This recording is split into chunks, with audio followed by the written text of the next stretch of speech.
Muy buenas noches amigos y bienvenidos a una edición más de Enfoque. En este martes 25 de abril vamos a hablar del Cardenal Cisneros. Seguro que muchos de ustedes han oído diferentes exposiciones, seminarios, encuentros. Estamos celebrando el 5º centenario de su muerte y la ciudad de Toledo tiene una importancia en la vida, en la obra y en la huella del Cardenal Cisneros. Será el tema de nuestro programa de hoy, que comienza como siempre con este vídeo. Gonzalo Jiménez de Cisneros nació en la localidad madrileña de Torrelaguna el año 1436, de padres hidalgos procedentes de la villa de Cisneros, Palencia. Inició carrera eclesiástica cursando estudios en Roa al lado de su tío clérigo, para después trasladarse a Alcalá de Henares, una de las ciudades a las cuales estuvo más vinculado.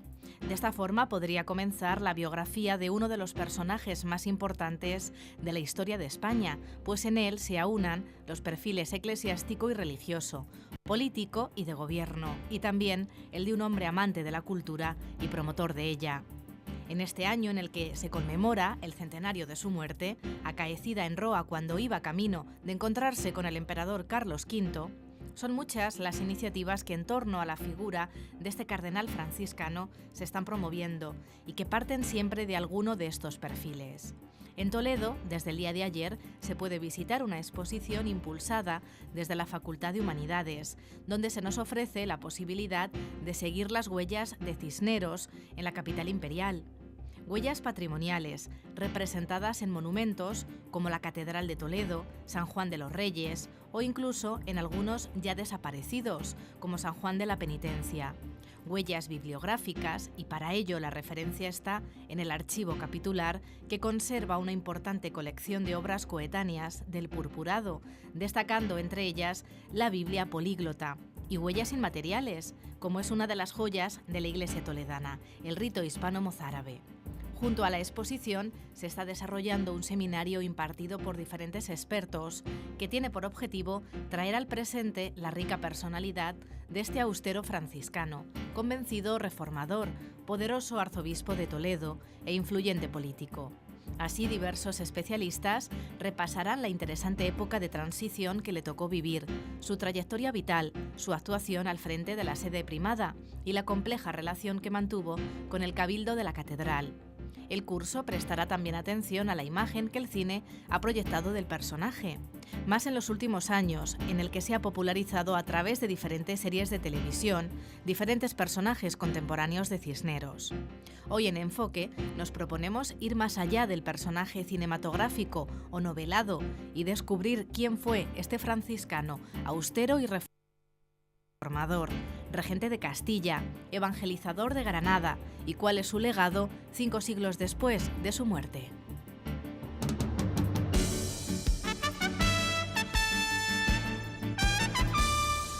Bueno, pues estamos ya de vuelta, hemos visto esas pinceladas de la exposición que se va a poder contemplar hasta primeros de mayo en el patio de la Facultad de Humanidades. Primero ven el programa y luego ya se van a ver la exposición, que seguro que la visita va a salir muy completa y además incluso pueden asistir a las conferencias que se pronunciarán mañana y de las que hablaremos en este espacio. Vamos a presentar a nuestros invitados / colaboradores, porque son habituales de esta casa, y por supuesto les damos las gracias, aunque tengo un novato.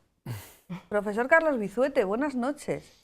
Muy buenas noches, Ana. ¿Es usted novato en este programa? Sí, señora. Nunca había estado en el enfoque. ¿Qué hace usted? ¿A enfocarme? Sí.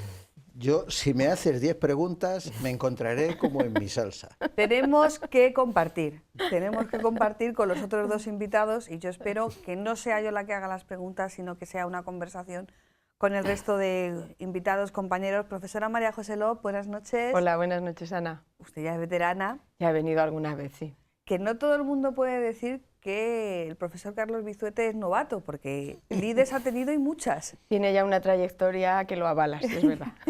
Y Alfredo Rodríguez, del Archivo Capitular de Toledo. Alfredo, buenas noches. Hola, buenas noches. Yo creo que tú sí también has venido alguna ocasión.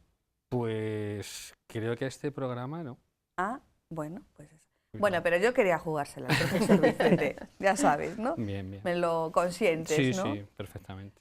Bueno, Cisneros, yo no sé, de esto también lo hemos hablado con ocasión del centenario del Greco. Yo no sé si los centenarios pueden provocar un efecto justamente todo lo contrario a lo que en principio se quiere con ellos, ¿no? Que es provocar pues el empacho, el hartazgo. En el caso de Cisneros, yo creo que se está llevando el centenario con más o menos discreción. No hay grandes muestras, pero sí que hay cositas, pequeñas joyitas como la de la Facultad de Humanidades que pueden dar una visión clara de quién es este personaje que era fraile, franciscano, que fue político, que fue militar, que fue inquisidor. No podríamos encontrar en la actualidad un perfil como el de Cisneros, profesor Vizuete. No, pero es que la sociedad del siglo XXI no es la del siglo XV. Entonces, es evidente que hoy un eclesiástico un eclesiástico que podría tener funciones de gobierno dentro de la Iglesia, pero llamado a ocupar un puesto relevante en lo que diríamos en el aparato del Estado, en la administración del Estado. Yo que ya voy siendo mayor, y vosotros no, todavía me acuerdo de... ahora se me olvida. En Chipre, el que era el jefe del Estado o el jefe de gobierno antes de la partición era el arzobispo. Entonces yo no sé si había, diríamos, la única comparación. Eso era a mediados del siglo XX, ¿no? Entonces hoy sería impensable el que alguien o un hombre de iglesia que tuviera unas funciones de carácter civil, del gobierno civil, incluso que pudiera actuar como consejero del equivalente o sea, de la corona o del jefe de gobierno más que del jefe del Estado, ¿no? Las funciones ejecutivas, o sea, que el presidente del gobierno o el presidente de la República Francesa tuviera como asesor pues al cardenal de París. Sería un tanto, por lo menos, chocante, ¿no? Pero bueno, en ese momento de la historia sí que era habitual. Por lo tanto, como siempre hemos dicho y como tantas veces los historiadores nos han enseñado, la historia hay que juzgarla en su tiempo, en su momento y con sus circunstancias. ¿Qué características destacaríais de Cisneros, María José, en esos diferentes perfiles, el político, el religioso, su afán también de mecenas cultural? María José. Pues quizá podríamos hablar de la palabra compromiso, porque es verdad que todo aquello que hizo respondía a un gran convencimiento interno de lo que tenía que hacer, ¿no? Y de que estaba llamado a ese papel. En las conferencias de ayer lunes hablábamos de su faceta política, el profesor Miguel Ángel Ladero nos lo presentaba y señaló cómo, bueno, en el momento en que le tocó actuar como regente o al menos asumir la gobernabilidad del reino tras la muerte de Felipe el Hermoso y después de Fernando el Católico, pues bueno, ya era una persona mayor, pero lo asumió porque de alguna forma era su responsabilidad y su compromiso. Igualmente asumió el arzobispado de Toledo, tarea que en principio él no buscó, que es un caso también extraño, porque había muchas veces que estos cargos tan apetecidos pues eran objeto de todo tipo de intrigas, ¿no? Para ser concedidos. En su caso, bueno, le vino de alguna forma dado y también él lo asumió con total responsabilidad. Es decir, yo creo que era una persona que aquello que se le confiaba, pues lo llevaba a cabo con la mayor determinación. Pero esas confianzas, esas responsabilidades se las asumían en el ámbito político, en el ámbito militar, en el ámbito religioso. Porque estaba todo muy mezclado. Es que hoy en día, como acaba de decir Carlos, tenemos muy marcadas las diferencias, pero entonces era muy fácil encontrarte a estas figuras de arzobispos que lo mismo estaban aconsejando a los monarcas que disponiendo una constitución, reuniendo un sínodo, que participando en una campaña militar. Es decir, que eran...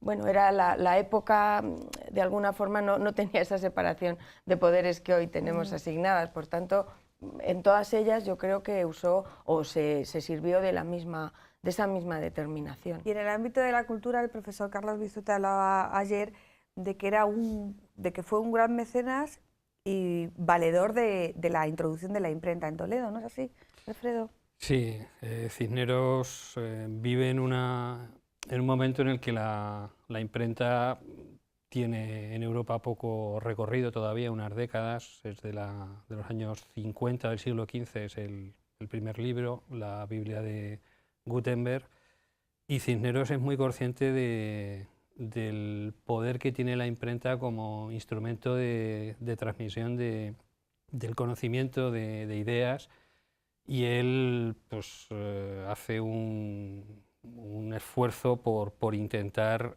implantar la imprenta. El Arzobispado de Toledo lo hará sobre todo en Alcalá de Henares, que es una ciudad que va a estar muy vinculada a ese proyecto personal que él tiene de la universidad.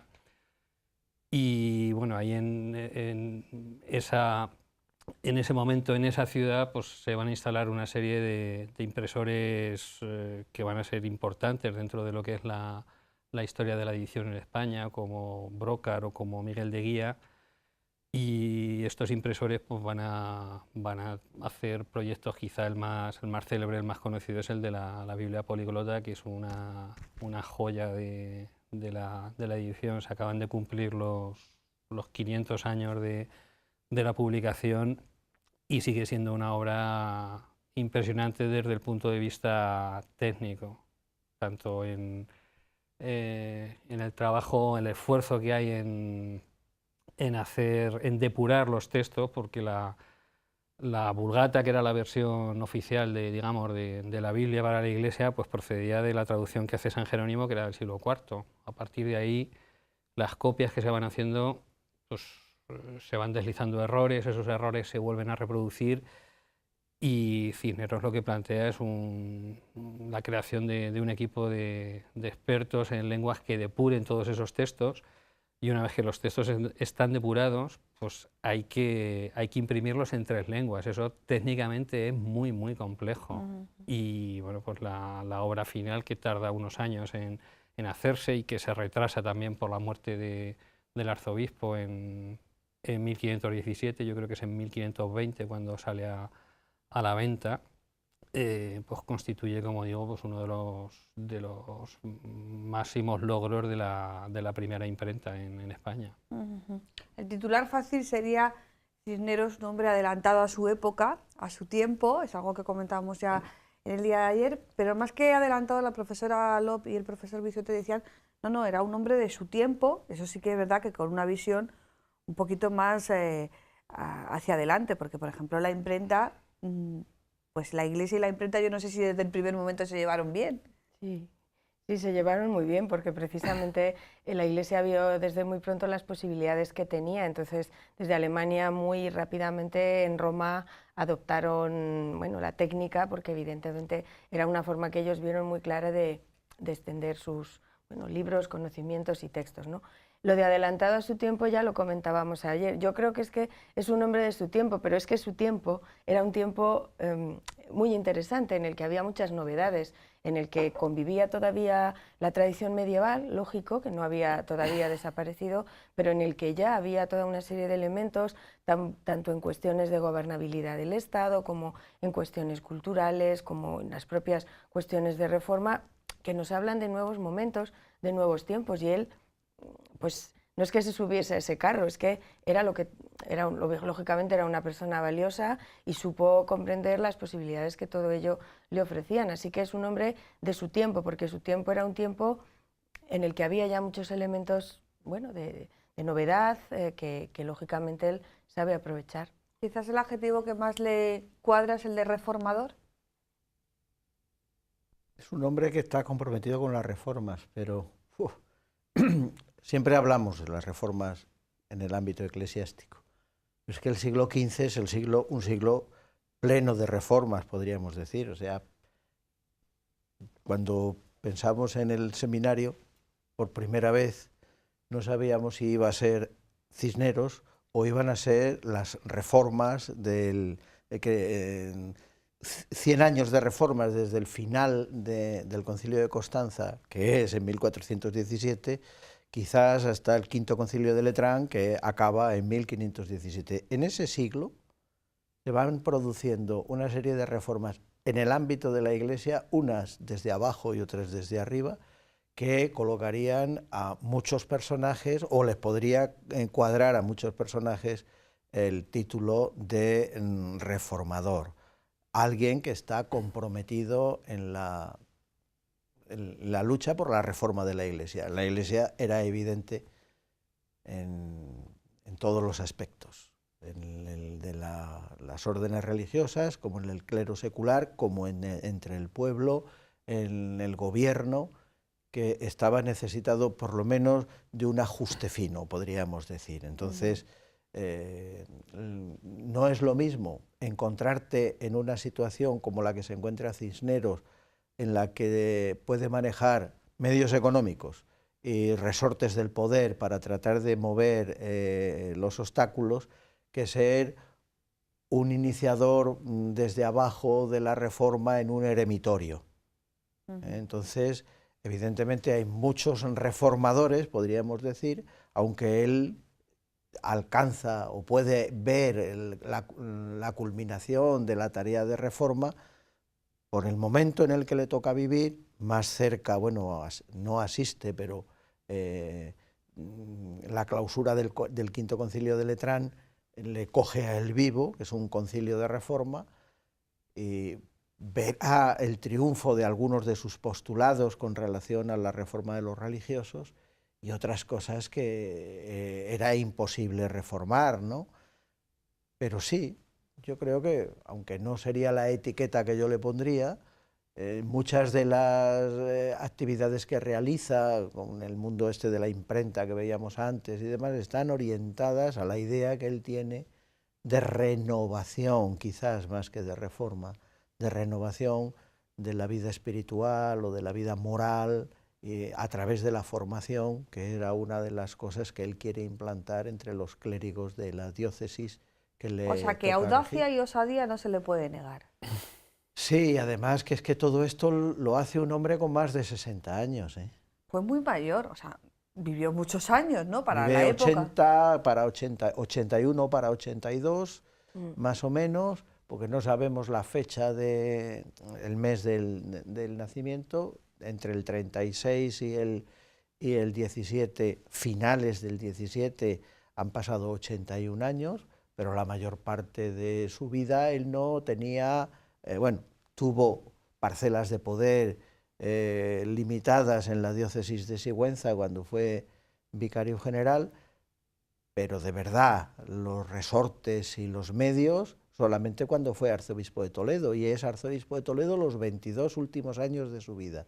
Y además es curioso porque hay toda una parte, prácticamente las 2/3 partes de su vida, de la que sabemos muy Nada, poco. lo que cuentan los biógrafos, que son agiógrafos. Muy limitada, y sin embargo, veces. claro, desde el momento en que es arzobispo de Toledo ya hay mucha más documentación, hay cartas que se escribe con diversas personas, en fin, de manera que ahí sí que ya hay documentos directamente emanados de su función. Entonces, claro, eso sí que nos permite seguir su vida de arzobispo en esos últimos años, 20 o 25 últimos años, pues casi, no digo día a día, pero sí sabemos casi mes a mes, porque las crónicas lo dicen, y es un contraste muy, muy llamativo, una primera etapa casi en la oscuridad y otra... Decías que él se postuló para arzobispo de Toledo, y eso es raro porque el ser arzobispo privado era pues un gran cargo, vamos a decirlo así. Sí. ¿Y cómo llega a ganarse la confianza de los reyes? ¿Por méritos propios? ¿Por valedores? ¿Porque realmente los reyes católicos ven que aquí hay alguien en quien confiar? Bueno, todo comenzó cuando ya fue nombrado en 1492 como confesor de la reina, ¿no? Ahí, bueno, pues por diversas personas que están en ese entorno, la reina tiene que cambiar de confesor, que era Fray Hernando de Talavera. Sí, que lo nombran arzobispo de Granada, ese tiene que quedar en Granada. Y bueno, pues esta figura de un franciscano austero que entraba un poco en la línea del nuevo tipo de religioso que los reyes entendían que tenían la tendencia un poco hacia la que tenía que ir, hace que sea el elegido. Y bueno, pues a partir de ahí el propio Mendoza, que ya lo había conocido en Sigüenza, está detrás lo apoya, y cuando fallece pues es, digamos, la persona que ya no él, entiendo que yo creo que él no se vio postular personalmente. No, eso es, parece ser, porque trata de rechazar, cuentan los biógrafos, pero hay mucho de agiografía, que cuando le dieron la bula del nombramiento se la devolvió a la reina y salió corriendo, vamos, en la humildad, pero el retraso en la entrada en la diócesis de 2 años y el retraso también en su ordenación episcopal que se hace en Tarazona, indica, diríamos así, que él está tratando de resistirse a algo que parece ser que para él ya es inevitable. Entonces, yo creo que el momento en el que él tiene la conversión, vamos a decirlo así clarísimamente, había desechado cualquier tipo de pretensión de ascender incluso en el escalafón, diríamos así, dentro de la carrera eclesiástica. ¿Conversión te refieres al momento que...? Tiene un momento de conversión personal. Exacto. Personal. No que fuera converso, sino no, que tiene un momento... Él es un clérigo que está puesto en el carril para alcanzar las posiciones estas, de carrera, diríamos, ¿no? de carrera, y de pronto hay un momento en el que él lo deja todo, absolutamente todo, y entra en uno de los conventos de la Reforma observante en Castilla, que es el de la Salceda. Bueno, pues alguien que no es un crío, o sea, es un hombre, eso es en el 76 me parece, y tiene, pues eso, tiene 40, 41 años. Sí, pero es que habla bien de conversión porque los biógrafos de esos años oscuros, digamos, de lo poco que se sabe es del enfrentamiento que tiene con Carrillo, con el arzobispo de Toledo, a partir de un beneficio que él consigue en Roma. Sí, una de esas cosas que entonces se daban, sí, una pero expectativa. ¿Cómo le llamaban? Sí, como una expectativa de sucesión en un beneficio, pero que en el fondo eso nos está hablando de alguien que está tratando de crecer en la carrera eclesiástica. O sea, que él tiene un momento de aspiración, sí. O sea, él está en carrera, ¿no? Sí. Y de repente tiene una y ha alcanzado un estatus importante. Vamos a ver, en el momento en el que llega a Sigüenza y el obispo de Sigüenza, que no reside porque está al tiempo de arzobispo de Sevilla y tampoco reside en Sevilla porque está en la corte de los reyes y que es Mendoza, y lo nombra su vicario general, está encomendando unas funciones de gobierno que, si las cosas hubiesen sido normales, quiero decir, si él no abandona y se va a la Salceda, pues lo hubieran convertido más pronto que tarde en un obispo hechura de Mendoza, probablemente, y que, como otros hombres crecidos a la sombra de Mendoza, hubiera podido acabar, no sabemos en qué sede y de qué manera. Tampoco sabemos qué tipo de obispo hubiera podido ser. Claro. Antes de la conversión. Después igual sí. hubiera venido también a Toledo, pero no sabemos cuál hubiera sido su labor. Ese punto, ese momento de la conversión marca un punto. El cambio, ¿no? de vida total. ¿Se recoge algo, hay algo escrito por él? Por él, digamos, de su puño y letra no, pero sí que los Cisneros tiene una biografía relativamente temprana importante, que es la de Álvaro Gómez de Castro, que creo que es como de 1560 y algo, como unos 40 años después de su muerte. Y como han dicho los profesores Lop y Vizuete, aparte de biógrafos, tiene casi agiógrafos, porque hubo un proceso de beatificación, de canonización en el siglo XVII, y al hilo de ese proceso se escribieron una serie de biografías, pero bueno, que en algunos casos ya quizá tenían un enfoque no demasiado objetivo. Y bueno, como digo, textos de esta época de su puño y letra no, pero sí que hay pues bastantes textos biográficos pues bueno, que sí que inciden en ese aspecto, en ese cambio, en esa transformación.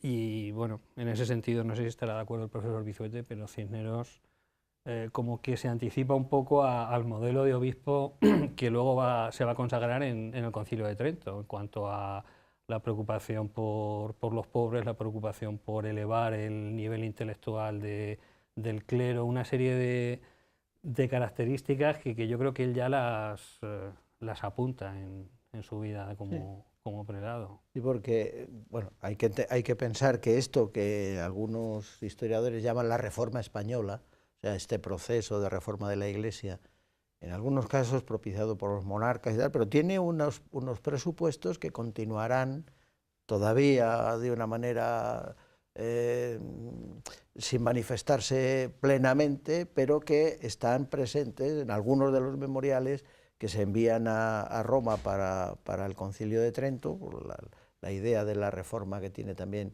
pues, por ejemplo, San Juan de Ávila, ¿no? Y que luego resuenan en el aula en Trento.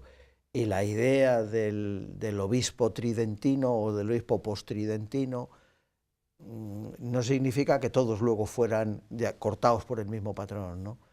Pero está probablemente ya prefigurada en la elección de algunos de estos obispos, entre los cuales se encuentra el mismo Cisneros, diríamos así, formando parte de ese, vamos a llamar, equipo, esa selección de hombres que ha hecho Mendoza. Date cuenta que todos estos son letrados, o sea, todos han estudiado, Cisneros ha estudiado Derecho, pero otros han estudiado Teología, tienen una extracción social que no están entre las altas familias de la nobleza. Eso no quita para que haya también obispos que pertenecen a las familias de la nobleza. Se han dedicado a la atención pastoral directa con la visita de la diócesis, en la reunión de sínodos de reforma, la preocupación, como veíamos de los libros, por poner a disposición del clero de obras de sana doctrina, muy en la línea de lo que a él le parecía, ¿no? Entonces él está publicando, pues, por ejemplo, y buscábamos para la exposición, yo te decía, ¿no?, la vida de Ángela de Foligno, ¿no?, y algunas de las otras obras espirituales de esa época. Y esto no todos lo siguen, o sea, coetáneos de Cisneros, hay obispos irresidentes que se gastan las rentas no en los pobres, sino en hacerse una tumba fastuosa, o sea que sigue habiendo de todo, pero va entrando el nuevo modelo de obispo por la selección que van haciendo Mendoza, los reyes, luego los sucesores de Mendoza, supongo que Cisneros también, eligiendo personas idóneas, con muy buena formación, con integridad moral, diríamos así, para elevarlos al episcopado y tratar de que sirvan de revulsivo para la reforma de la Iglesia. Eso en el ámbito del poder, de la Iglesia, la política, estamos en ese momento de cambios. Claro, buscar la reforma, ser audaz, elegir una persona como Cisneros, que según habéis contado, hasta llega casi a rechazar estos cargos, eso le provoca también enfrentamientos. La profesora Lop ayer hablaba, esta tarde, martes, ha hablado de las relaciones no siempre buenas entre el arzobispo de Toledo y el cabildo primado. Bueno, sí, ese es uno de los grandes temas en la historiografía de Cisneros, las relaciones con el cabildo de la catedral. A ver, hay que entender que estamos hablando de dos poderes en verdadera expansión, el del arzobispo de Toledo, llámese Cisneros o llámese el que fuera, el arzobispo de Toledo como poder, y el del cabildo catedralicio, que ya en estas fechas, a finales del siglo XV, estaba en su plena madurez, era un conjunto de clérigos tremendamente poderoso, un grupo de poder con influencia, con poder económico, con una formación cultural también superior a la de otros clérigos, de manera y con capacidad para dotarse de sus propios estatutos, para tener su propio patrimonio, es decir, de alguna forma, sin dependencia directa o sin querer siempre estar bajo la dependencia de nadie, ¿no? Y bueno, pues hasta el momento la verdad es que no hay grandes tensiones entre el cabildo y arzobispos precedentes, puede haber cuestiones puntuales, pero la llegada de Cisneros marca un cambio. Lo que pasa es que no todo es responsabilidad de Cisneros, porque la verdad es que cuando llega Cisneros ya los reyes católicos han intervenido quitándole al cabildo algunas de sus prerrogativas, como la de gobernar la sede vacante, es decir, en el momento que cesa un arzobispo, hasta que se nombra el siguiente, era el cabildo el que se hacía cargo de ello, era uno de sus ¿De toda la privilegios. diócesis? Sí, de la diócesis, una serie de cargos que había que nombrar, eventuales, hasta que venía el nuevo arzobispo y hacía su propio nombramiento.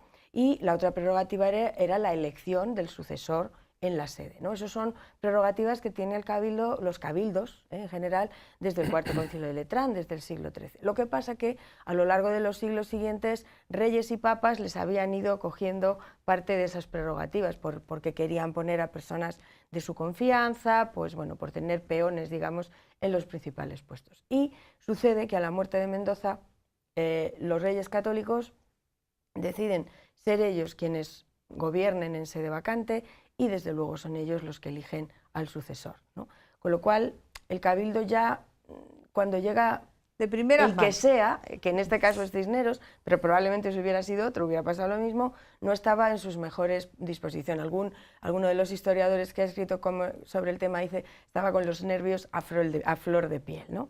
Bueno, pues a eso se suma que llega un Cisneros reformador, que desde el primer momento empieza a tomar medidas porque tiene noticia de que hay pues, determinada falta de honestidad en algunos miembros del clero, de que no siempre se cumple adecuadamente la actividad litúrgica, y eso hace que empiece a tomar una serie de medidas a las que el cabildo responde. Es básicamente una respuesta lógica a lo que el cabildo entiende que es una vulneración de lo que son sus privilegios. Y bueno, pues que era evidente. Viene, ¿no?, uno de fuera a poner normas aquí en mi casa, ¿no? Sí. Por traducirlo un poquito. Y bueno, pues los arzobispos anteriores no habían entrado demasiado en esa materia o sin demasiado, con lo cual, pues bueno, eso es lo que genera... Pero aún así, no, digamos que no se puede decir que a pesar de esta mala relación o esta relación un poco incómoda, no salió la catedral mal parada. No, en porque absoluto. La catedral, Alfredo hace así como diciendo, y todo lo que tenga yo en el archivo, que me lo cuenten a mí, ¿verdad? Cisneros tuvo detallazos con la catedral y con el archivo. Bueno, dejando aparte lo que es dentro del templo, ¿no? La capilla mozárabe y sí. La sala capitular, el altar mayor, claro, él tiene una intervención muy importante en la configuración de la biblioteca. La biblioteca que entonces, o como entonces se llamaba la librería del Cabildo, pues ya existía. No está muy claro desde cuándo, desde finales del siglo XIV, quizá antes, pero bueno, hay una biblioteca del Cabildo donde hay pues, libros litúrgicos, obras de moral, pero bueno, también obras digamos, de temas profanos, por así decir.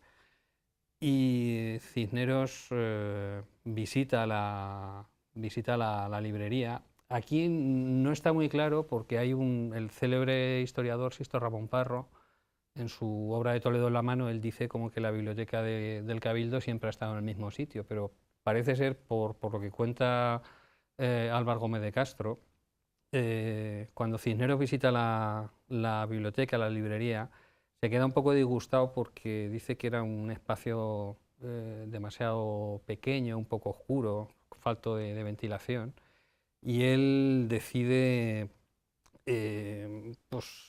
aprovechar un espacio que hay en torno al claustro para construir una biblioteca, que es la biblioteca actual, que en realidad hoy es un depósito, pero que tiene todavía pues, alguna huella de Cisneros, como el suelo, por ejemplo, que es un suelo de cerámica.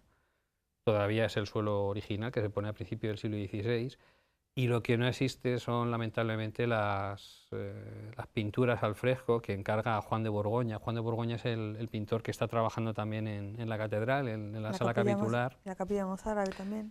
Y él le encarga, creo que es en 1516, poco antes de morir, aparece el documento en donde se le encarga la pintura de los frescos en la biblioteca, un poco Pues al estilo de la Biblioteca Vaticana de Sixto IV, de la biblioteca del Colegio de Santa Cruz en Valladolid, una biblioteca en la que las paredes están presididas por los retratos, diríamos, por las figuras de los grandes escritores eclesiásticos. Y bueno, sabemos por el estudio de Isabel Mateo que Juan de Borgoña lo que pinta es a los padres de la Iglesia, a los padres de la Iglesia hispana, es decir, a San Ildefonso, a San Leandro, a San Isidoro, a San Eugenio, pero también a los padres de la Iglesia occidental, a San Ambrosio, a San Gregorio, a San Agustín, o a los padres de la Iglesia oriental, a San Atanasio, a San Gregorio Nacianceno, San Juan Crisóstomo, San Basilio, de manera que todo ese espacio pues, se reconfigura totalmente durante el pontificado de Cisneros, que se preocupa no solo del continente, sino también del contenido. Quiere a los libros, sino que además quiere un lugar digno para los libros que incita la lectura, el estudio. ¿Y eso se ha perdido todo, Alfredo? Lo que son los frescos sí, porque a finales del siglo XVIII quizá los frescos no estuviesen en buen estado, pero a finales del siglo XVIII, en la época del cardenal Lorenzana, los frescos se picaron y se blanquearon. Y hoy, bueno, hace unos años, hace 4 o 5 años, cuando se hizo la reforma del claustro y bueno, ahí los arqueólogos hicieron catas para ver si podían descubrir algo y no salió nada. Es decir, que los frescos, pues lamentablemente desaparecieron, pero bueno, afortunadamente nos queda la biblioteca con el suelo y sobre todo nos quedan los manuscritos y los impresos, claro. Bueno, nos quedan los libros, pero no tenemos mucho más. En la catedral le dejamos el rito hispano-mozárabe para el profesor Bisuete o para la profesora Lop. Para el profesor Bisuete. Entonces a la profesora Lop le va a tocar el altar mayor y la custodia, conocida como la custodia de Isabel la Católica, ¿no?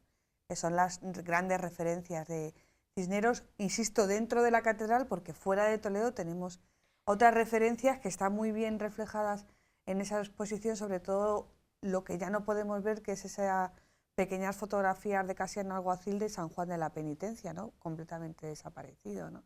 Vamos con el altar mayor. Bueno, en la catedral la verdad es que los espacios cisnerianos son muchos, ¿no? Mañana precisamente tendremos oportunidad de visitarlos en la última de las sesiones. La capilla mozárabe, de la que nos hablará el profesor Bisuete, obligó a que en esa capilla mozárabe, en ese espacio, estaba la sala capitular. Entonces, la necesidad de construir allí la capilla hizo que se trasladara la sala capitular al nuevo espacio en la girola que hoy ocupa. Por tanto, ahí tenemos esos 2 espacios. Después está, como bien dices, el presbiterio, porque cuando Cisneros llega, es curioso cómo la catedral prácticamente se acaba de construir a finales, se acaba de terminar, de cubrir las bóvedas y rematar a finales del siglo XV, y nada más acabar de, digamos, terminar la obra gótica, llega Cisneros y empieza con las novedades, ¿no?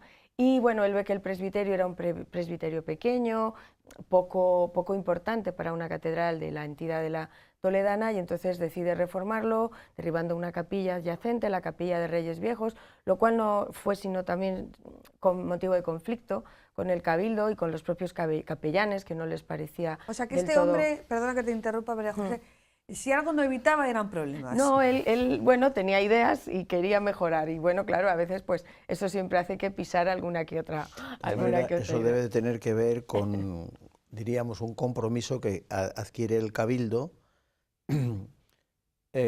con Mendoza moribundo, diríamos sí, con su así. sepulcro, sí. Entonces Mendoza ha elegido como menudo sitio para ser enterrado la capilla mayor. El altar. No, donde está, enfrente de la capilla del Sagrario. Sí. Quien hace la obra es Cisneros, aprovechando, yo no sé si como había que remodelar el presbiterio, para colocar, o aprovechando que había que remodelar para colocar la tumba de Mendoza, sí, pero remodelamos el protesta, presbiterio. porque justo se acaba de terminar todas las esculturas que están en esos laterales, la de queda la de obispos, pero donde está el sepulcro de Mendoza eran todos reyes. Entonces eso dicen lo tiran. que eso no confronta, Claro, es decir, que hay que ponerse también y el en la retablo situación de que cada uno. acababa de haber habían terminado un retablo y de pronto pues hay que hacer otro. Entonces, bueno, pero bueno, por fortuna o pues gracias a eso tenemos el maravilloso retablo actual. Otra obra arquitectónica que pasa más desapercibida porque no es tan vistosa, pero que también es obra de Cisneros, es el claustro alto. No hay que olvidar que el claustro bajo se construye a finales del siglo XIV por iniciativa del del arzobispo Tenorio, pero Cisneros decide levantar las claverías, ese piso alto, donde se construyeron una serie de habitaciones. Eso también fue motivo de conflicto total con el Cabildo, porque piensan que esa construcción de una serie de habitaciones en el claustro suponían que iban a volver a la vida en común. La vida en común había desaparecido del Cabildo en el siglo XII y bueno, ellos piensan que ese es el motivo. Parece que el motivo era que allí pudieran dormir, pasar la semana, los llamados semaneros, es decir, los clérigos encargados de cubrir los turnos de semana que para llevar a cabo la liturgia en la catedral había que seguir, y de una forma, o para que estuvieran de alguna forma más cerca, para que asegurar el cumplimiento, y bueno, eso es otra hecatombe en las relaciones, pero en fin, que sobre todo porque es un espacio que a mí me es muy querido, por la de años que he pasado en él cuando estaba en el archivo haciendo la tesis doctoral, pues ese claustro alto lo reivindico como obra también cisneriana. Pero quizá, claro, si de una cosa vistosa hablamos, pues está la preciosa custodia, la custodia interior que está en el cénit de la gran custodia de Arfe, se mandó comprar de la testamentaría de Isabel la Católica porque Cisneros lo indica, ¿no? Entonces es una belleza y bueno, quienes tengan oportunidad de ir a la exposición, ¿verdad, Carlos? Ha quedado el panel más espectacular es el de la custodia, porque la foto es magnífica y uno se acerca y ve perfectamente y a un tamaño considerable todo el detalle, ¿no? de este objeto. El rito, capilla mozárabe y el rito hispano. Carlos, ¿estás El rito pervivía, pero moribundo, podríamos decir. Estaba en la UBI. Sí, las parroquias mozárabes seguían realizando el rito. Yo supongo que iría desapareciendo la feligresía y se conservaban los libros litúrgicos, pero en aquella letra ya visigótica, cuando ya no se escribía en letra visigótica. Cuando ya se ha introducido y generalizado la minúscula carolina, todavía los últimos libros que se copian en Toledo litúrgicos del rito mozárabe se copian en la letra visigótica. Yo supongo que sería para los que tendrían que realizar diariamente la liturgia de difícil lectura y que probablemente también se habrían ido introduciendo corrupciones, los libros estaban mal cuidados. Y entonces es lo que hace es recoger los libros de las parroquias, gracias a eso los tenemos en el fondo de la biblioteca capitular, y preparar una edición, pero una edición impresa. Entonces, de los distintos libros litúrgicos, el oferencio, ¿cómo se llama?, el misal, el breviario y el misal mistum, ¿no? Entonces hace una edición de la que creo que por lo menos un ejemplar está impreso en vitela. ¿Está en el archivo? Sí, ese está en la biblioteca. Archivo, en la biblioteca, sí. Y luego hay otros impresos en papel. Entonces, claro, esto además, la edición esta, yo no sé si es del año 4, el año 5. 1500, 1502 me parece que son. Las dos ediciones. 1500 el misal y 1502 el breviario. Entonces, esto... luego, la dotación, la fundación de la capilla y la dotación de los capellanes, lo que hace es que va a mantener vivo, no metido ya en la UBI, el rito, porque aunque desaparezca en las parroquias, se mantendrá diariamente en la celebración litúrgica en la catedral. De tal forma que no hay una nueva edición, se siguen utilizando los textos de Cisneros hasta la época del cardenal Lorenzana. O sea que en la recuperación y el mantenimiento del rito hay que nombrar a tres grandes cardenales. El primero es Cisneros, el segundo es Lorenzana y el tercero se llamaba González Martín, al que todos nosotros conocimos. Y que promueve también esa revisión del rito, precisamente como consecuencia del Concilio Vaticano II. Los tres son los que han hecho el milagro, podríamos decir, que hoy podamos mantener esto que no es patrimonio inmaterial, esto es una realidad, la realidad de la pervivencia probablemente de uno de los ritos más antiguos dentro de la liturgia de la Iglesia.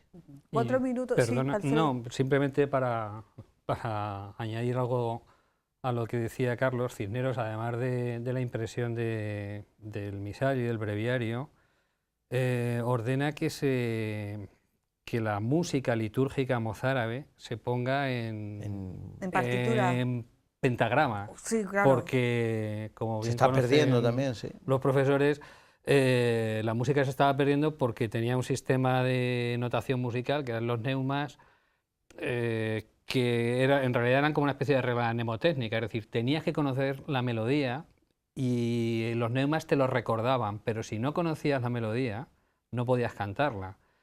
Y Cisneros lo que hace es, como digo, encargar que se escriban 4 cantorales, 4 libros de coro para su uso durante la liturgia mozárabe, para que se pueda cantar y cualquier persona que sepa música lo pueda cantar. Y hace como 6 o 7 años el Cabildo además los editó, los publicó en una edición facsímil de esos cantorales, y digamos esta fue también otra aportación de Cisneros en la liturgia mozárabe. Bueno, pues 3 minutos nos quedan, muchas cosas para recordar, para recapitular, pero bueno, si queréis hago yo el ejercicio y vosotros luego me corregís. Para saber más, mañana, último día del seminario, a partir de las 4 de la tarde, conferencias, en esta ocasión en la Capilla Mozárabe. Una de ellas la va a pronunciar el señor obispo auxiliar, don Ángel Fernández Collado. El seminario en la facultad de entrada libre, yo no sé si en la capilla... Ahí, bueno, no sé. Con limitación de aforo, me imagino. Porque la capilla no es muy grande. No es muy grande. Con limitación de aforo. Pero va a estar esa exposición en el patio de la Facultad de Humanidades hasta principios de mayo y luego... Hasta el día 10 y a partir del 15 en la biblioteca. En la biblioteca de San Pedro Mártir. La biblioteca general, que está en el edificio, no de San Pedro, sino de Madre de Dios. Pero como están colindantes, pero bueno, es en Madre de Dios. La biblioteca de San Pedro. Todas esas cosas que atesora Alfredo, que es guarda y custodio de ella, que mucha gente... Ya, pero esto solamente lo ven ellos, los investigadores, pero la página, el archivo tiene una página web maravillosa donde se pueden ver algunos de estos ejemplares digitalizados. Sí, algunas imágenes están en la página del archivo.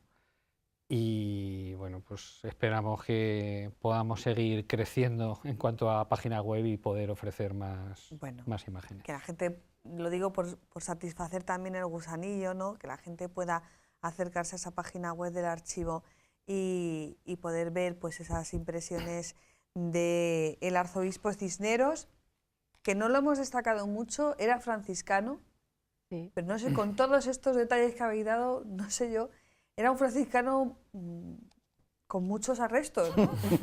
O sea, parece que siempre unimos al franciscano la humildad, ser manso y tal, pero este tenía, ¿no?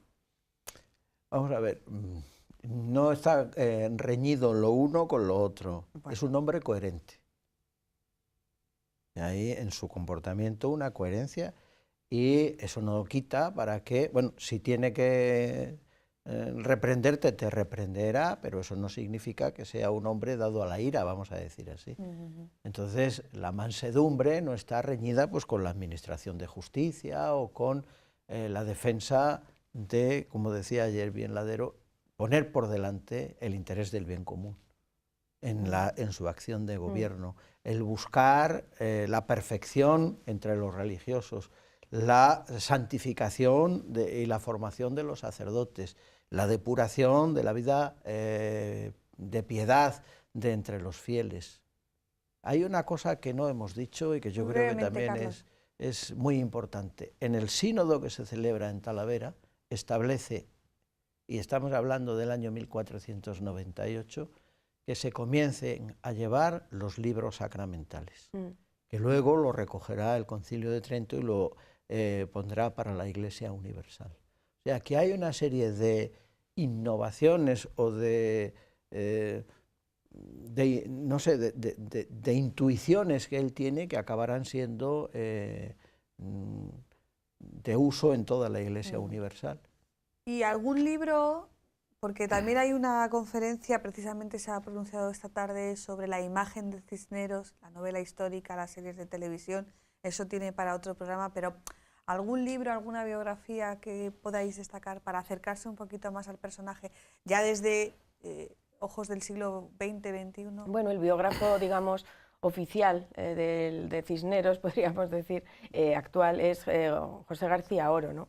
Lo que pasa que es verdad que son unos libros para el gran público excesivamente llenos de datos y menos quizá legibles. A mí personalmente me gusta a ti menos, ¿no? Pero a mí me gusta mucho la de Josep Pérez, porque es muy legible, ha interpretado el dato, el personaje, y yo creo que lo ha masticado muy bien. Más Josep Pérez es un gran hispanista, muy buen conocedor de la España de esta época, de la época esta de las comunidades y de toda esa etapa previa, y a mí personalmente me gusta mucho esa biografía. Bueno, pues de García Oro hay uno más legible, que lo publicaron, me parece, que en la Esfera de los Libros, un par de años antes de aparición de la de Josep Pérez. La de Josep Pérez es la última. Bueno, pues si coincidís los tres en esa biografía... Editorial Taurus, y creo que es del 14. Es reciente. Seguro que es una buena elección. Muchísimas gracias a los tres por haber venido en un día tan largo como ha sido el de hoy a participar en este espacio. Y a todos ustedes, amigos, ha sido una pequeña nuestra aportación a este año Cisneros, desde aquí, desde Toledo. Habría seguro que para muchos más programas, pero bueno, de momento lo dejamos aquí. Hasta mañana no, hasta la semana que viene. Buenas noches.